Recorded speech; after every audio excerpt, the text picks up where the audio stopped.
Hello, everyone, and either welcome or welcome back to the Gender Libertarian Podcast. If you do like this, please rate, comment, and subscribe. You can find me on iTunes, Google Play, Stitcher, SoundCloud, Spotify, YouTube, and on my Patreon page, where you do get early access and some exclusive content. Link will be down in the show notes. Well, I must say, this past week has not lacked at all for drama. So, as per usual with the weekly roundups, let's handle this in chronological order because we have to start pretty much right after I recorded last week's weekly roundup, because apparently not even Sunday afternoons are safe from the news cycle anymore. So right after I finished recording that, news broke that portions of John Bolton's upcoming book have been somewhat leaked to the press. I don't think a full manuscript has been leaked, but there have been reports coming out about what is in the book, and this started off a whole firestorm of shit. So basically the first thing that came out was that, per Bolton in his book, Trump wanted to withhold Ukrainian aid specifically to force these investigations into Hunter Biden and Burisma and the stupid email server. I can't even focus on the stupid server anymore. It's just I'm still baffled by the server conspiracy. Anyway, so that broke, and allegedly this was something that was in the works starting all the way back in May of last year, which, if you'll remember, the infamous imperfect phone call was at the end of July. So this was something that had been allegedly being discussed from Trump to various sorts of people, apparently also including John Bolton, for months before that phone call. So it kind of blows a hole in this whole idea that A had nothing to do with B, because it was being discussed prior to the phone call, way prior to the phone call. And like I've discussed before, even before the July 26th phone call, there were plenty of people in the Ukrainian government who had noticed that the military aid had not shown up and were asking questions. Whether Zelensky himself knew at the time of the phone call, I don't know, but there were plenty of people who did know in the Ukrainian government. So this whole idea that it was like nobody knew and then it just mysteriously, all the funds, they just got released. I'm like, stop it. That's fucking bullshit. Anyway, moving on, because there's a couple of other things that have been leaked over the past weekish or so, because it's been kind of like the slow, steady drip. The next thing that got leaked out to the press was that Bolton was not entirely comfortable with Trump's relationship with Turkey and China, specifically their leaders. He felt like they were a little too friendly with each other. And so, I mean, that in and of itself, yeah, I mean, cozying up to authoritarian leaders is not really a great look for an American president, but it's not anything that we didn't already know about. It hasn't already been discussed plenty of times. And just, I mean, it's there. Apparently it's in the book. And by the way, the name of the book is What Happened in the Room, which, is it just me, or does that sound like this is going to be like a rape memoir? I mean, not to make a rape joke, but I saw that title and I was like, that's the title? That's what you went with? Okay, dude. Anyway, the one accusation that's come out this week that I think has got the least amount of press but would have the most serious ramifications if it is proven to be true, which is that apparently during one of these meetings where it was being discussed withholding military aid to Ukraine, one of the people that was in the room for one of these meetings was Pat Cipollone, which, if you've been paying attention to the impeachment proceedings, Cipollone is one of the White House defense lawyers. Why is this important? Because if this is true, then that sets up a massive, massive issue for Cipollone, because ethically speaking, and when I say ethically speaking, I mean, if this is proven, this is something that he could be disbarred for. If you are representing a client in a specific case, as a lawyer, you yourself cannot be a material witness at the same time, which, if Cipollone was in the room for one of these discussions, that does make him a material witness, which then sets up this massive conflict of interest, and that does have legal ramifications. What that would then mean for anything that was said or done in the Senate impeachment trial, I don't know. but it does set up this very, very sticky situation in which it looks like one of the members of the White House legal team should not have been, based on the fact that for him to have done so is considered unethical to the point where you can be disbarred for it. So whether that will ever be conclusively proven, for what it's worth, Giuliani's dumbass kind of like back-asswardly said that it was true. Because when Giuliani was asked about it, he started out by saying Bolton was lying, but then he kind of caught himself. He said, well, I'm not saying he's lying, but I'm going to say he's a scumbag for bringing it up. And it's like, okay, so you just pretty much backhandedly verified that this meeting did happen with Cipollone in the room. So, wow. Okay. What? I mean, why? I swear to God, if I were Trump, I would never let Rudy Giuliani anywhere near an open mic, anywhere, ever, at any time, because every time that man opens his mouth, I swear, I don't know what you have to do in life to deserve a personal lawyer like Rudy Giuliani. I mean, it's so bad. But anyway, that is kind of what started the snowball effect of this past week, or at least the beginning of the week, where you had these calls, even more so now, for witnesses to be allowed in the Senate impeachment trial, including Bolton, because of the revelations that were leaked out of this book, which nobody quite knows who leaked them to the press, but what was found out is that the transcript of the book in its entirety was sent to NSC for security clearance back in December. So the White House, theoretically, has known the contents of this book for about a month now. Which, when you realize that, and then kind of start looking at how the defense of Trump has kind of shifted over the month of January, and even going into the arguments that were made during the Senate impeachment trial by his defense team, that's very interesting if they knew the contents of Bolton's book. Which, again, it seems to be, nobody seems to really know.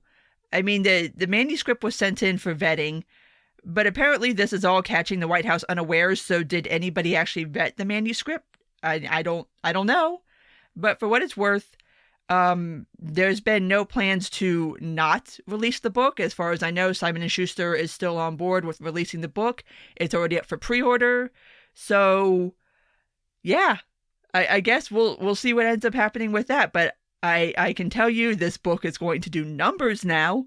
Like, massive numbers, because now, obviously, everybody is going to want to know the contents of the book because obviously the Senate voted to not allow any witnesses whatsoever to be called, even after the opening arguments and the arguments put forth by both the House impeachment managers and the White House legal team.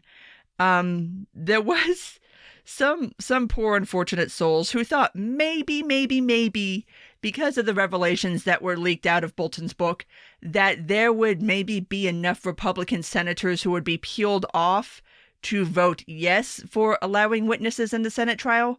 Ultimately, no. It went down to a 51-49 vote. Every Republican voted to, well, not every Republican. 2 Republicans actually voted to allow witnesses in the Senate trial, and that would be Mitt Romney and Susan Collins. And, of course, every Democrat voted to allow witnesses, and then every other Democrat voted to not allow witnesses, so we're not getting witnesses. Anyway, think of that what you will. I think it's kind of bullshit, honestly, especially given the amounts of information that have come out just between the ending of the House trial and the beginning of the Senate trial.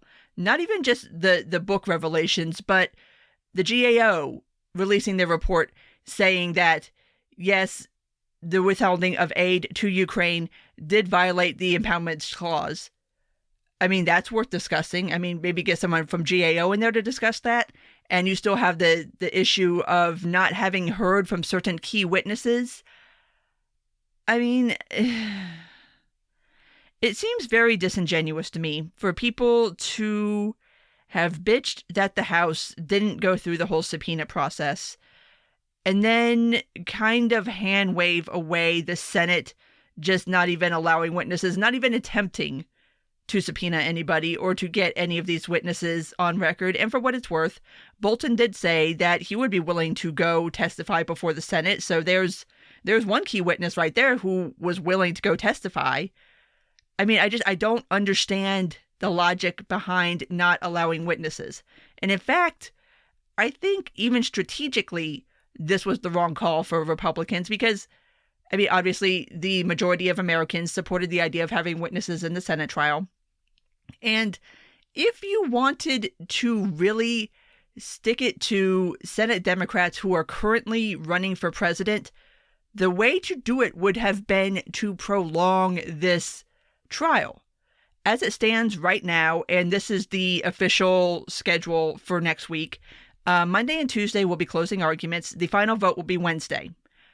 So this is going to be wrapped up by the middle of next week. So any kind of argument that this was something that was going to impact the Senate Democrats who are running for president, I mean, that impact is nil. Like what? It cost them, 2 weeks off the trail? I mean, okay, they might miss Iowa. They'll be there in plenty of time for New Hampshire, and then everything past that. So even from a strategic standpoint, this is just a stupid decision. Plus, if you would have allowed witnesses in the Senate trial, then you could have claimed that moral high ground of, well, look at us. We are allowing the witnesses. We're going to go ahead and subpoena these people. We're going to challenge the subpoenas in court if these witnesses do not comply. We are the good ones and the House are the bad ones. But no, we're just going to gloss over this and do no witnesses whatsoever. And I don't get it. I mean, I get it from the standpoint of Republicans wanting this to be over, but I don't think it's a good idea. I don't think it's a good precedent. It will be used again. Make no mistake. And that's a problem that I have with so much of this process, is that this is setting up some really ugly precedents that will be used again in the future. And sure, make the partisan argument all day. Sure. If you want to say that the process in the House was partisan, then the process in the Senate was partisan too. And one is not any better or worse than the other. Just because one house found the way that you wanted and the other house didn't, doesn't mean that all of a sudden partisan processes are okay. Or at least it shouldn't. I mean, if that is your criticism, then you need to criticize both houses of Congress right now, because both were done on partisan lines. In fact, I mean, at least you could say in the Senate that the vote to allow witnesses was a bipartisan vote. You had 2 Republicans. The vote to not allow witnesses was partisan. You had no Democrats. And so I'm baffled as to why some people seem to think that's okay. I don't really get it. But anyway, what's done is done. The final vote will be Wednesday. I mean, I'm sure they're going to vote to acquit him, and it'll probably be along party lines. I mean, I'm sure Romney and Collins will probably vote to acquit. I mean, I'm not really expecting any Republicans to cross that line and vote to remove him. So, yeah, that's that. And for what it's worth, this is the way that I've always said it was going to end, and it's always been one of my problems with this, and I feel like it's something that should be discussed more. But, of course, we're probably not, because there's just not a lot of will to discuss really what happened here. And I do think it's something that we're going to need a little bit of time away from to really evaluate exactly what the fallout of this is going to be. And by a little time away, I mean like a couple of years. I mean, it's going to take more than a couple of weeks to kind of figure this out. I mean, it's definitely going to be far past November, because obviously this is going to completely color the rest of this year and this year's presidential race. What's going to end up happening? I don't know. Does this embolden Trump? Probably. Does this fire up the Democratic base to get rid of Trump? Most definitely. How is this going to play out? Who the fuck knows? I guess we'll find out in November. But yeah, that's that was impeachment for this week. And obviously, next week will be the last impeachment week, or it'll be impeachment half week. So, yeah. I mean, I don't know. I don't know. Like I said, this is going to be one that's going to take a long time to really process kind of how we feel about this and how we should feel about this and the kind of precedents this is setting up, not only for the impeachment process, but for executive power in and of itself. Because if you want to make the argument that what Trump did is not an impeachable offense, that's a mighty big claim to make, honestly. I mean, he did actually break a law. And I thought that was the gold standard, was that, well, if the president broke a law, then there you go. And if the president didn't break a law, well, he did. He violated the Impoundments Act. So there's that. I mean, per the GAO. But nobody seems to care about that argument anymore. I don't know. I've seen so many people make arguments against the impeachment process. And, I mean, everybody's entitled to their opinion. But it seems to me that there is some rather cherry picking of facts going on, and kind of people picking their stances and maybe having problems more with the process than with the actual charges, or making the argument that, well, we shouldn't be giving foreign aid to anybody, so this is okay. It's like, well, no, there's a process for not giving out foreign aid, and this ain't it. So is it okay for a president to do something that's in violation of the law because it is a thing that you personally approve of? I don't know.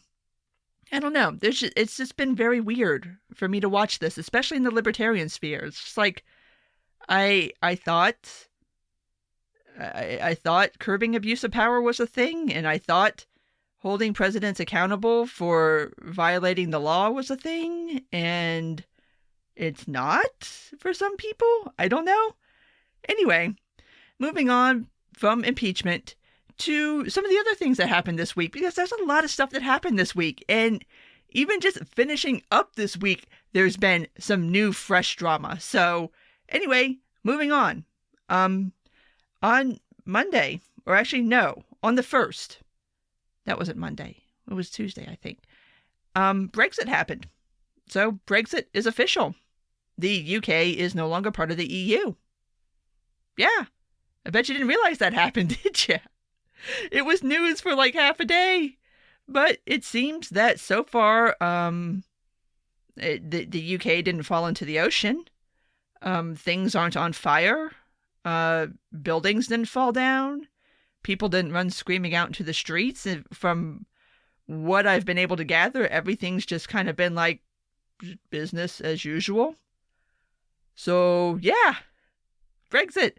The big thing that was supposed to be the big thing that was supposed to just break everything just happened, and nobody seems to care. Like, nobody seems to give a shit that Brexit finally happened. But it's funny sometimes how you can be afraid of things and things get hyped up, and then it just finally happens and everyone's just like, oh, well, okay. And that's not to say that there isn't still stuff for the UK to figure out. I mean, obviously they have to figure out new trade deals. I mean, I guess the currency discussion has to come up because, I mean, I guess if you're not part of the EU, then you can't really use the euro anymore as one of your default currencies. So I don't know what that really means for people there. But yeah, it's been kind of, it just like, okay, we're not part of the EU anymore. I guess we still have to wake up and go to work the next morning. But it's been surprising how just kind of blasé everybody's been about it. And I get that there's like a ton of shit going on in the US and a ton of shit going on everywhere, but I expected Brexit finally happening to be a much bigger story than it actually was.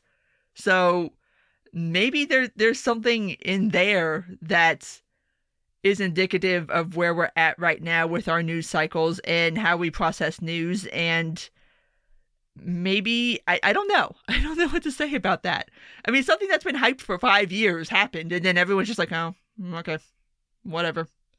But moving on from that, earlier this week, the White House finally launched their official Israeli-Palestinian plan thing. And guess what it is? Guess what it is? It's a two-state plan. Wow. How fucking novel. Nobody's ever thought of a two-state plan before. But yes, apparently the big brains in the White House, after all this time of sitting down and thinking about it and mulling it over and trying to come up with some kind of solution to the Israeli-Palestinian conflict, which, why is it our problem anyway? But the U.S. is the U.S., and for some reason we seem to feel like it is our responsibility to fix the Israeli-Palestinian conflict. So their plan is to carve out a state of Palestine. and it's been presented as this being a very generous plan to Palestine. And look, we're going to give you all this land, and we're going to establish a state, and we're going to kind of like chop up the West Bank, and we're going to do this, and we're going to do that. And Palestinians, for their part, have pretty much been like, kick rocks with your two-state plan. For those of you who don't follow this, this is hardly the first time a two-state plan has been announced or tried or floated or even spoken of. And this is something that I don't talk a lot about because it's a genuinely difficult topic. And my ideal would be for the U.S. to stop being involved at all. I mean, honestly, like there's just, nothing good has come of it. Leave these people be, let them figure this shit out on their own. But to, after all this time, still be espousing a two-state plan. Like, if Israel and Palestine were interested in a two-state plan, there would already be two states. I mean, Republicans have been floating this idea for as long as I've been alive. Like, I'm just like, a two-state plan. That's your fucking plan. Wow, that's some big brain stuff right there. But a two-state plan doesn't address the main problem with the Israeli and Palestinian conflict, which is that both sides think that there should only be one state, and that state is their state, and that the other side needs to get the fuck out. And so a two-state's just not going to work. It's been tried. Like, this has been floated so many times. I cannot even begin to emphasize to you how many times a two-state plan has been floated. But that happened, and again, that's another one of those things that was part of the news cycle for like half a day, and it's one of those that in previous years, the White House announcing an official plan for the Israeli-Palestinian conflict was something that was at least newsworthy for at least a couple of days. This got a couple of hours before we moved on to something else. I forget what we even moved on to. But we just moved on like, oh, okay. Things are happening so fast.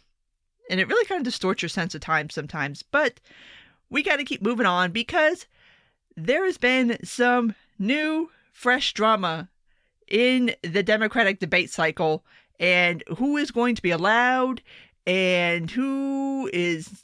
well, I'm not going to say not, but who is extra going to be allowed and what exactly is going to happen on Monday. So let's go ahead and start with the DNC changing the qualification rules for debates starting later on this month. Not for this upcoming debate because obviously that's already been set, but for the next debate, actually not the next debate, it's the last debate of this month. It's the one on the 19th. So for that one, and then going forward, there is a new set of eligibility criteria. And let me read to you from the Politico article what the new eligibility criteria is, and you'll be able to see exactly what people's problem is with this. The Democratic National Committee is drastically revising its criteria to participate in primary debates after New Hampshire, doubling the polling threshold and eliminating the individual donor requirement. Candidates will need to earn at least 10% in 4 polls released from January 15th to February 18th, or 12% in 2 polls conducted in Nevada or South Carolina, in order to participate in the February 19th debate in Las Vegas. Any candidate who earns at least 1 delegate to the national convention in either the Iowa caucuses or the New Hampshire primary will also qualify for the Nevada debate. So, essentially what the DNC has done is they've eliminated the donor threshold and they bumped up the polling threshold. Now, why is this significant? Under the old rules, Bloomberg would never have been able to make it to a debate stage because, as somebody who is entirely self-funding, he never would have met the donor threshold. Now, there isn't a donor threshold. Now it's just polling thresholds. So now he can, quote unquote, buy his way onto the stage, which I can't speak for every market, but here in the Atlanta market, I swear to God, I must see at least 6 Bloomberg ads a day. I heard that for the Super Bowl, he spent $10 million for a single ad to run in the Super Bowl. The man is spending money on advertising. I can personally attest to this. I saw the numbers of what he spent, and I forget the exact number, but it's astronomical. And it's all his own money. I mean, I guess you can do whatever you want when you're a billionaire, but eliminating that donor threshold has certainly pissed off a lot of people, specifically people who supported Yang and support Gabbard and supported Booker, who are very pissed because when they asked for those donor thresholds to be lifted, the DNC told them no. And for what it's worth, here is the DNC's official statement as to why they eliminated the donor threshold. Now that the grassroots support is actually captured in real voting, the criteria will no longer require a donor threshold, said Adrienne Williamson, a DNC spokeswoman. The donor threshold was appropriate for the opening stages of the race when candidates were building their organizations and there were no metrics available outside of polling to distinguish those making progress from those who weren't. Ooh, boy. So, yeah, a lot of people are pissed off at the DNC right now for changing the donor thresholds after certain people have dropped out. And when those thresholds were used to keep certain other people off the stage. I'll admit, it's not a good look for the DNC. And as somebody who has been very, very critical of the criteria for getting onto the debate stage, and I have been repeatedly calling for it ever since the first round of the debate, the DNC has to do something to start narrowing this window of people who make it onto the debate stage. You cannot have these insane long debates going into 2020.